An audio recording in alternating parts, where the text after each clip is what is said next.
Hey friends, welcome to the 1000 Houses podcast, where we encourage and equip households to make disciples in and through the home. Every episode you'll hear interviews, teachings, and conversations around what it looks like to turn your home into a hub for mission, community, and discipleship. If you'd like to learn more about what entering into a season of coaching might look like for you and your household, visit 1kh.org for more info. Let's jump into today's episode. All right, one thing as we get started here, we're going to talk about vehicles and values. Vehicles are going to be the specific stories that we're going to share, specific ways that we have implemented these things in our lives, or how we've heard them implemented, modeled after other people. But some of these things you're going to say, that doesn't apply to me, or that doesn't actually fit with how God's made us, or our circumstance and our unique place. And so we want to just challenge you, whatever the vehicle is, there's always a greater value behind it. So if you don't resonate with the vehicle that we're sharing, see if you can resonate with the value and make it your own expression. The other reason I share that is because as we've taken this journey, especially the past 5 years, we look at other families and we hear what they're doing, and it's easy to feel a little condemnation or frustration, like, oh, we're not like this family, or I wish we were doing it like that. And there's easy to kind of beat ourselves up. And so I just don't want to give the enemy any room for that. I just want to encourage you, whatever is here, try to grasp at the value behind the stories, and here possibly maybe God is doing something similar at the value level for you. Well, Michelle's actually going to share a lot more a little bit later. We do these Housecrafts where we break them up into two parts, where we do like a 30-minute talk on the concept, and then we have dinner and hang out, and then we'll break into top 10 tips on how we've implemented this, or what we've seen, what's worked, how we'd encourage. And so we're going to, Brent and Katie are going to be here a little bit later. They're going to give 5 tips. We're going to give ours, and Michelle's going to be speaking the majority of that time. So, all right. So my first question for you is, what type of family are you building? And that might be an odd question. It might be like what Brent was saying, like, what type of gold are you buying? Or what type of, where you might only think there's one type of something. And I know growing up, I really didn't know about types of families. I just knew that there was maybe good families and other families that I didn't. So the really only choice I knew growing up in the 90s is I didn't want to have a family. Like, I loved Al Bundy in some ways, or at least I do now. But I didn't, this is kind of the family that I knew I just didn't want to have. Outside of that, I didn't know what else about family. I just knew I just didn't want a bad family. And so when I met Michelle, zooming ahead, what I thought we started our family, we didn't. What type of family was I building? I don't know. I just know that this is a beautiful girl, and I knew that God had captured my heart, and I just wanted to have an impactful family. We were building a missional family, impactful. That's what we were all about. That's the type of family that we were prioritizing. And so this is a little bit of our story. We met in Mexico City 22 years ago. We've now got 4 kids. We call ourselves Team Tiderman now. And on our journey, actually 5 years ago, we had a big shift, and we actually went to the Family Teams Conference here in Cincinnati. And that's when I had actually known Jeremy from about 5 years earlier. I had been at his office, and one thing that was really odd for me was that he had his kids with him at his office. He had like a 100-person company, Epifio, downtown. Tim was probably there at the time, or it was probably before Tim got there, but it was and the kids would just be present. His kid, especially his son Jackson, which was really interesting. Jeremy would be leading a meeting with about 12 other people, and Jackson would be there at the table playing with his pocket knife. And I'm like, this is a little awkward, Jeremy. You're like, your son has a weapon. And he would periodically, he mostly would just hang out and listen, but sometimes he would speak right into the meeting. But Jeremy treated his son, his 12-year-old son at the time, as like an asset. Like, he was actually a significant value to him. And he had a voice, and I'd always seen, like, I had 4 kids at the time, and so I'd always valued my kids. I think I was a good dad, but it was just a different perspective. And so fast forward to this night, this is when us and a few of our friends went to the conference, and we really started to hear this concept for the first time. And there were some big shifts that we started to make.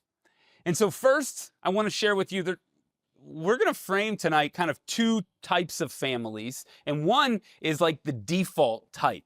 And this is the nest model. And you hear this shared over and or often when you think of the stories in our culture. The nest model, a good family is like a good nest, is that you raise up the little chickadees from an egg to a bird, and then you give them all the nutrients they need. You prepare them, and at one day, you push them out of the nest and they fly off, and you either see them sink and fall, or you see them fly off, but they ultimately go and they build other nests. And so they start another family nest, and they go and they meet and they move and they start again.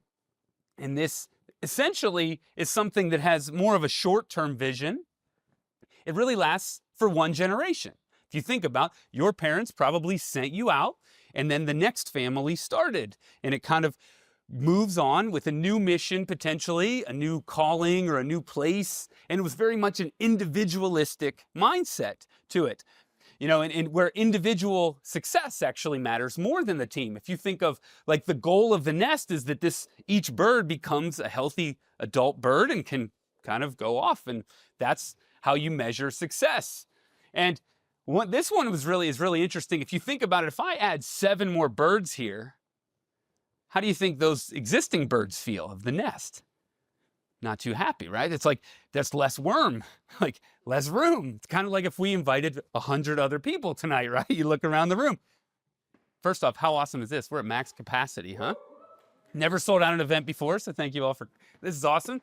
But same concept where if we have a nest model, the nest model essentially is like the more people, the less value. You actually want less people. You enjoy things more. You have more resources. Or in a way, there's consumerism. You consume less. I love thinking of this as pizzas. If I order a pizza for your family, do you want more people in your family or less? Bottom line. But if you hear that the neighbor across the street is coming to kick your butt and you're going to war, do you want a bigger family or a smaller family, right? At that moment, it all depends on what the goal is. And so if your goal is to protect and ultimately consume, and then you're going to want the nest model. What's interesting is really over the past 200 years, we're seeing this huge development in our culture.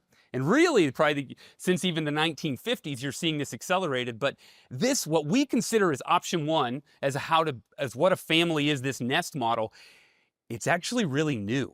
And it might be the only thing we know, or it was definitely the only thing I knew, but it's actually really recent. And one of the big epidemics is the disconnect of fathers. Like, fathers don't really resonate with the nest model. Fathers aren't that great at sitting on eggs. Some of us are better at that, but most of us struggle. Most fathers struggle to actually be able to be present and like connect.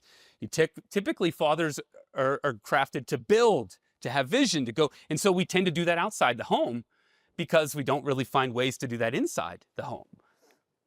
And ultimately, these nests are not typically led by anyone. And so I love this illustration because when I heard Jeremy talk about the nest, it was like an eye-opening experience for me because I was like, I didn't know there was another option. And this illustration is about these two fish swimming along one day, and they're completely engulfed in water, but they're not aware of it. And the old fish shows up and says, "How's the water today, boys?" And they're like, this weird guy's talking to us, and they keep swimming. About 10 minutes later, the young fish looks over at his buddy and he just says, "What the heck is water?" And he didn't realize that he was in water. And not only he was in water, water created all of his engagement of the world. His entire worldview is based on this one component, which is water, and he didn't even know it existed. And much of what I think of, or what we think of family oftentimes is built around this default model that we don't even realize there's choices out here. We don't even realize there's options of the type of family that we are to build. And so option number 2 here, this is more the ancient model. And so if you think about this model, this is less like a nest and more like a team. And a team in the biblical analogy here, or the ancient, not just in the Bible, but every historical ancient culture would have a family that looked a lot more like a team, where children actually were considered that's the greatest form of wealth. You know, we joke with like, if you have a couple of kids in our society and people ask you like, how many kids you got? 4. Oh, that's expensive. You know, it's like the first thing out of their mind. It's not, oh, wow, you're a wealthy man. You know, it's not seen as you're a blessed man. It's often seen as that's expensive and that sounds tiring, which is not inaccurate. But the ancient model, though, has always valued a bigger team. And now they tend to have a long-term vision spanning multiple generations, not just one and done. It's actually, they go after bigger things that actually take longer than a single generation can accomplish. And the team matters more than individual success. And we're used to this. We see that component in some parts of our culture, like just teams alone in football. We don't like stat patters. You don't like the guys that are out there that aren't really going for the team, but are just focused on getting their own stats. Or you wouldn't consider that guy a team player. So here with the team, a bigger team is more value. A bigger army is more value. It's not the pizza concept. It's the army concept. You want a bigger army if there's a battle to fight, if there's a mission to accomplish. And so instead of consumers, it creates contributors. Where if you have a team mindset, it actually creates a mindset that says, let's go build something. Like you matter. You have an important role to play.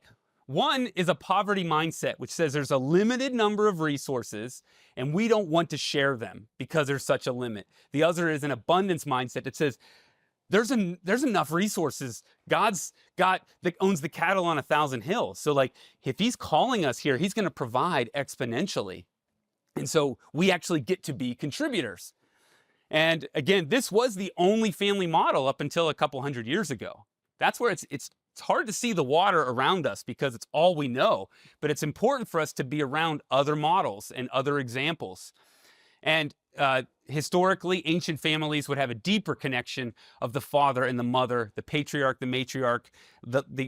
They would connect the generations much more. And we know that. We know we don't value our older generations here.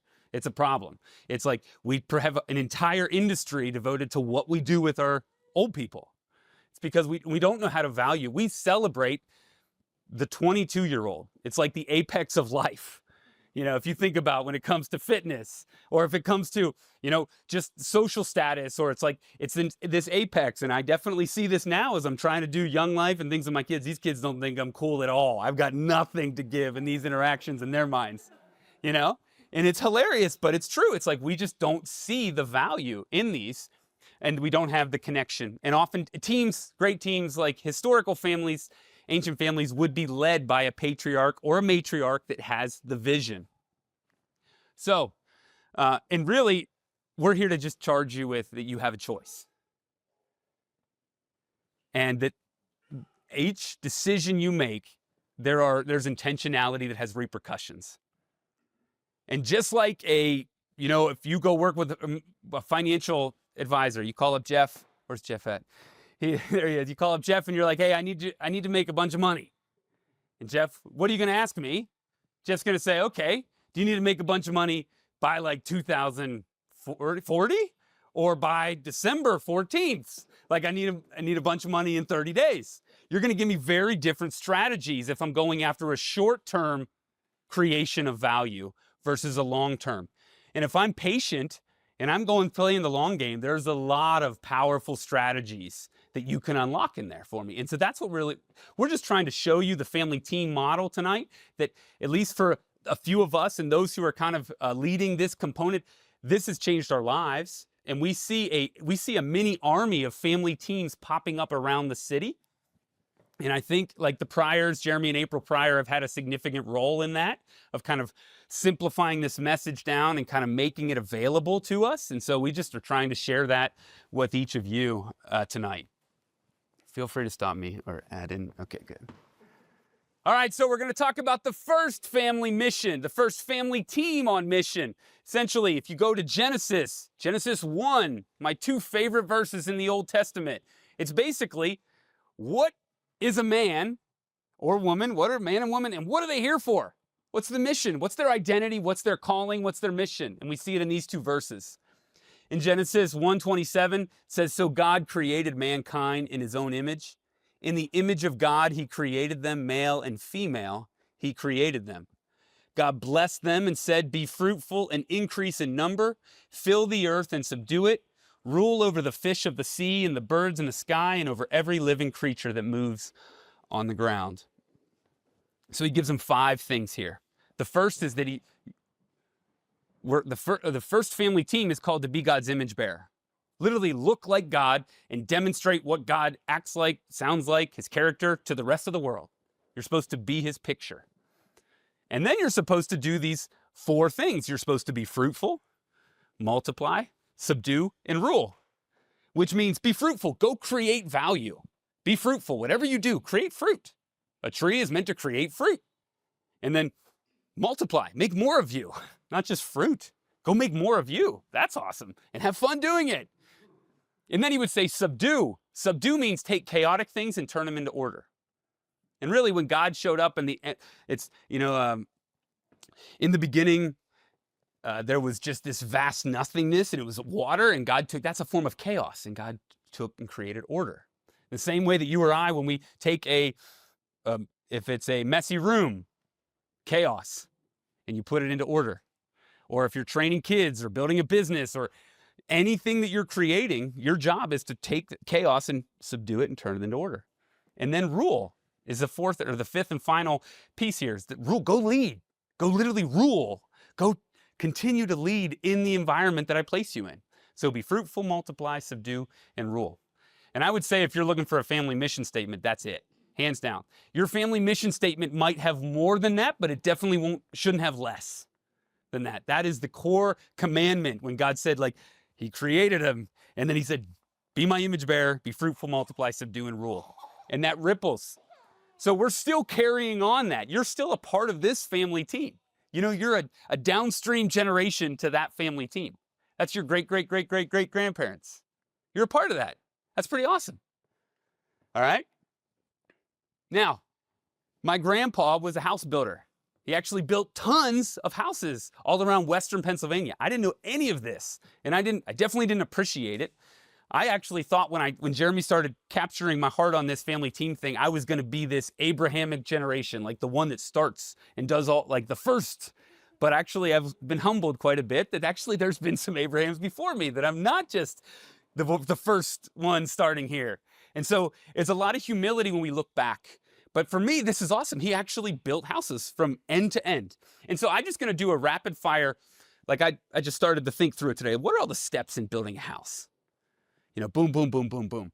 And so you got to have someone who's got the vision. You've got to have someone who has to acquire the resources, make the money, and then go buy the property, design the architecture, break the ground, lay the foundation, frame the structure, drywall, electrical, plumbing, interior decorating, and then move in. And then the enjoyment happens. But think about how long that's going to take. And some people have specialties. You know, if you have a team, if you're a general contractor, most of the time you're going to hire different teams for each and every one of these steps. Now imagine in your family that your generation, your entire, like what you consider as a generation of the family you're building right now, what if you're only responsible for one of those? What if you're just the plumber? And so you are literally building on top of a foundation that's been laid and been protected, and the baton that's been passed on for generations. And you also, like, you care a lot that it actually gets over the finish line. You care a lot that, hey, you want to make sure that you pass that baton properly to the interior decorator. I probably missed like 12 steps. Don't make fun of me. This is why I can't do house projects very well. A little ADHD on the list. Okay, so, but you probably care a lot about this getting over the line. It's a team effort, just like a relay team. And so we want to think differently. Imagine yourself, you're partnering with previous generations, and you're partnering with future generations, downstream generations. And that's how this whole thing works. Here's another example. Look at this. Can someone read this to me? Go for it, Mike. It's too far. Okay. This is the genealogy of Jesus. Is anybody a big fan of Jesus? right? If you think of Jesus, you think of the mission that Jesus is on. Actually, when I started following Jesus, all I knew was this overnight success called Jesus.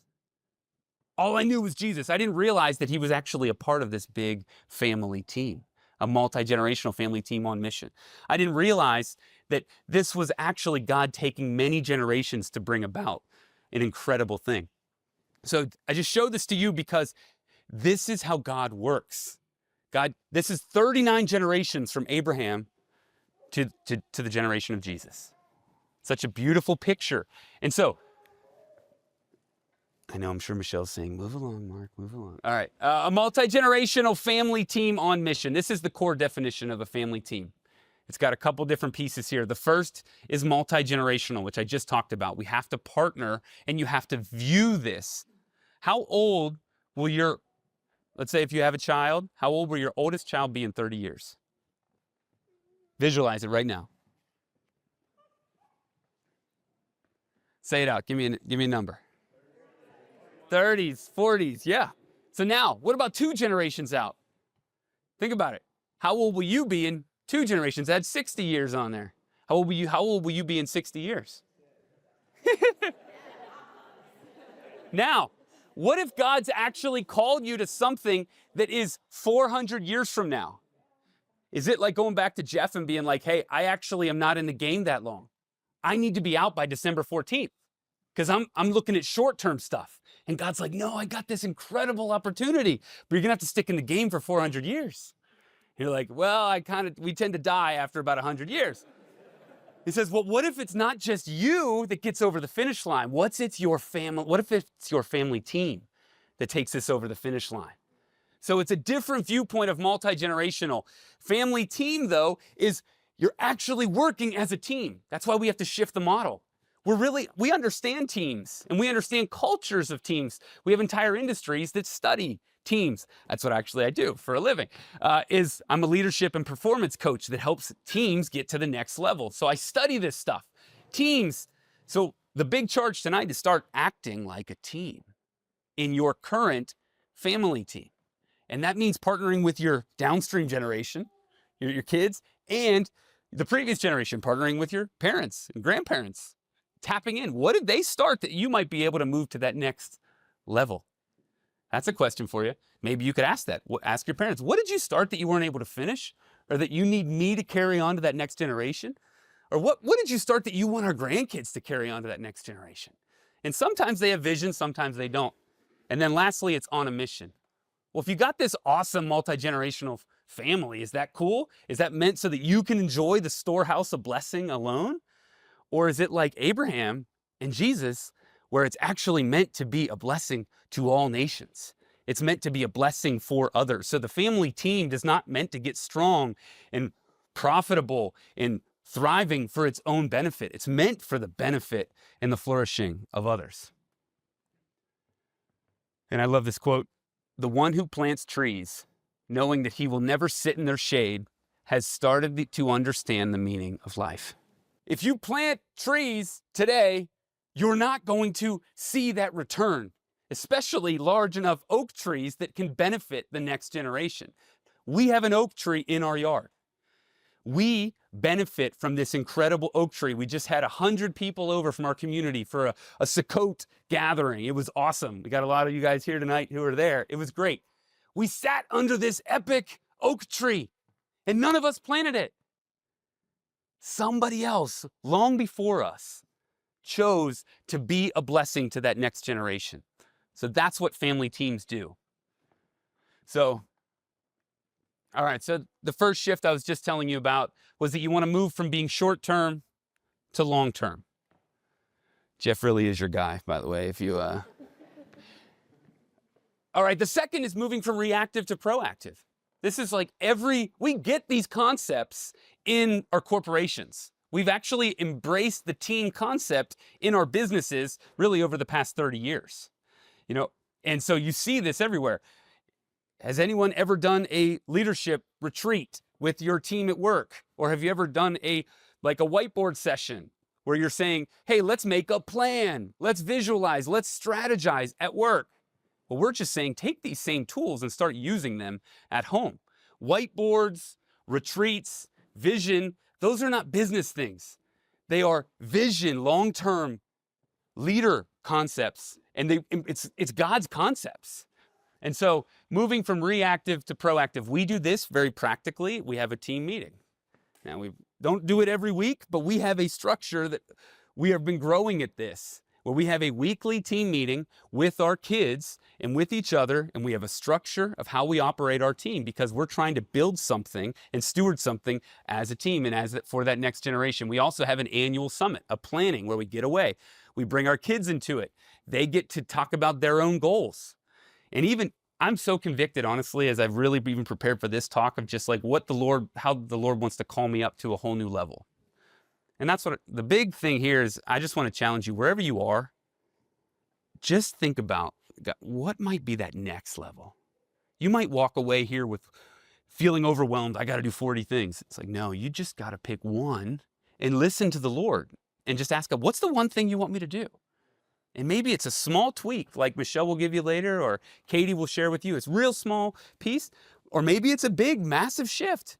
But you're just got to focus on what's your one thing that you can be doing to get to that next level. The third big shift is just your culture. You want to move from being separated.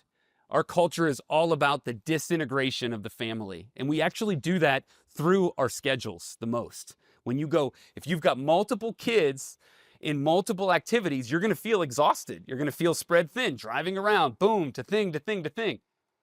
And we have to find ways to integrate that and to shift that back. And so one of the ways that we've been able to do that is just actually, like Michelle's actually going to give a lot of examples, but as simple as like, we actually are a part of this CrossFit community. And so we get the chance to bring our kids into that. So when we go work out, it'd be easy for me to go work out by myself. And I used to do that. Now it's like, okay, which kid is coming with me? Or it's really fun. We would set up just stations in our garage and everybody just bumps stations every 1 minute, and it's just learning whatever you're going to do. You ask the simple question, how might we do this together? How might we do this together? Now we kind of have a general rule where I don't go on a business trip unless I'm bringing somebody from our family team. It's pretty awesome. Now I did have God 6 years ago, right around the time God called me to start a business with my mom. Now she thinks I only started it so that she could get me to call her back when she calls me. But actually, no, it has been incredible. And so literally almost every business trip, my mom's with me. Like we go on these workshops and speaking engagements and my mom's coming with me. Well, now it's cool. My younger generation's coming with us now. And so like Isaac, who was now 11 at the time, I get this opportunity. It's a marketing opportunity to do a video. We were doing a marketing opportunity for a school up in Akron. It was this flight school. Isaac, about the past 2 or 3 years previous to that, I had been teaching him videography. And instead of just me going, I was like, I'm just going to bring Isaac along. Bring him in. He ends up going and he produces the entire video with me as a 12-year-old that ends up doing all these incredible things for the school. But they came down, they flew into Butler County Airport, they picked us up, an adventure of a lifetime for him. But we were doing it together. And actually, he has giftings that I don't have. So this is important though. It's going to get worse before it gets better. You have to understand this. This is how, when I started integrating my kids into the lawn, literally I was like, Isaac, you're 8. I think Marcos was 8 and Isaac was 5. And I was like, you know what? I don't really like mowing the grass. No, I didn't. I was like, I'm going to be a family team dad here, I have got vision here. This comes from the Bible, baby. So I say, okay, guys, I'm going to teach you how to cut the grass. And so Marcos is out there as the 8-year-old. He's going along and he's actually doing okay. But Isaac, I gave him the weed eater as a 5-year-old. Now, so what happened is that it got really, really bad for the first year. Like it was atrocious. The amount of just like burn spots. Our yard was destroyed for a year. Here's the crazy part. Year 2, he was as good as me. Year 3, he's better than me as an 8-year-old. And this is the coolest part about building your family team is that when your next generation gets better than you, instead of being offended, you actually get to know, man, you just got to the next level. you get to reap the fruit of every downstream generation. We've got to stop thinking an us versus them mindset. Now we do these CrossFit workouts and I get so pumped when anytime one of my kids beats me. Now it's pretty easy because they all beat me now, but it's just, I get to kind of be like, I built that, you know, and whatever fruit they're creating, we get to create too. But long story short, it's going to get worse as you integrate your kids in. It's going to get more chaotic, but it's worth it for the long game. I'm already over time, huh? Who's having fun though? All right, one picture of your energy, a typical family, spread thin in every direction. Seems impossible, but there are ways that we can do this. The energy going in one direction. There's a lot of very practical things that we're going to get to a little bit later, but this is possible for your energy as a family not to be spread out and for you not to feel disintegrated all the time, but actually to be integrated. This is big, the me-centered. This is, honestly, as I prayed about this, I think this is the biggest hindrance. It's what our culture teaches. We are baked in this our whole lives, that everything is about each one of us, that we're the center of the story. And if you know it, if you've got kids growing, like they are trained all day, every day, and we are not helping them out when we ask, when we center things around them. And so this is a big challenge, but there are ways to move that from a me-centered culture to a team-centered culture. And so, to a shared identity. And one of the ways, I'll say it now, but Michelle will talk more later, but we just use team language all the time. Instead of it's just like me, or it's Team Tiderman, which flows into our mission. When I go off on a business trip, it's not me going by myself. I'm taking a kid with me or my mom, but it's Team Tiderman being sent out on mission, but through me. The team is happening through us. And so it's a shared identity. We have a church, Red Door Church. And one of the big things we talk about is that when you give, you don't give to Red Door. You give through Red Door. It's a shared identity. Even our website, when we started the whole thing, it was Josh Lennon. I remember when he came up to me and he was just like, I got the coolest thing. We're going to write, we are Red Door. And we couldn't get the domain. So we got I am Red Door, which kind of means the same thing. But it's actually the opposite. But it has the same concept here. But we are one united group here, okay? All right, and these are big. You have to help your kids answer this. Where do they come from? And they're getting opposite things told to them all day long. And so who are they? Why are we here? If you've ever been through Story Formed Life or the Discovery Bible study, that's what we really recommend because it builds these answers for you. It's understanding that you're not the main character of the story. You are a complementary character in God's story. He's the main character. Where do we get our validation from? Ultimately, all these things, your teenagers especially, and we're wrestling with this. We are in it with you. We've homeschooled for a little while. We've gone to public school. We've got a mixture of all different things, but this core question comes up for all of them. It's just like, who are they? And is it about them, or are they playing a smaller role in a bigger story? And that's a big part here. Your habits shape your identity. Atomic Habits is a great book I use in our leadership development program, but you need to know that what you do shapes who you are, and who you are shapes what you do. And it's a perpetual cycle, so it's so important to address both of those. You got to upgrade your identity, you got to upgrade your habits. Another big shift, I'm just going to keep going until one of you cuts my mic off. Next big thing is you are not a babysitter. We tend to think of parents as babysitters, especially if you ever heard like the joke about dad, like dad's babysitting the kids again. No, you are the head coach. Get your butt in there, get some vision, lead with strategy, make a game plan, teach some skills, set the tone, create buy-in, build connection, lead by example, hold your team accountable, cheer them on, and develop that raw potential. See it. You are a coach and not a babysitter. And this is why so many dads are totally disengaged in the home. This is why we're tempted to go build startups and big companies and even churches and organizations outside the home, because we can build outside the home because the home's a nest. But if we flip the mindset, if you have a disengaged dad, I guarantee you start telling him he has a team that needs him, his heart will engage in a different way. There's this incredible story about these patients in a psych ward during World War II, and they couldn't live for anything. They had no interest in anything. They were just laying around all day, every day. And when the bombings start happening, this is in the UK, the bombings start happening and they actually need ambulance drivers. And these guys that are bedridden, they have no purpose, they can't get out of bed, they have nothing. When they realize that there's a team out there that needs them to play a critical role, they get out of bed. Every one of them engages, and they literally left all their old symptoms in the past because they got wrapped up into a better story and they realized they had a role. And so yes, fathers, but it's the same thing for every kid in your household. It's for you too, mom. It's for every one of us. We've got to realize that we have a key role, and your parents, you're not babysitters, you are the coach. Okay, so listen, how many of us think about family and mission? For me, it was always my family's over here, mission over here. I go to the ends of the world, going to do something, but my family's over here. There were two things that I cared about. It was family and mission. Other models are family as mission, where we put all of our energy. It's all about the family. It's just about the family. But instead, this is actually a different model. This is family on mission. And I'm going to give you the busiest slide in the history of slides. But I want you to see this. This was a big epiphany for me personally, is I used to literally, I lost your minds for a second. I used to go, I would fly Michelle when we had our 1-year-old. She was 1 year old. Michelle's mom had just passed away previously, and we were doing all kinds of things missionally.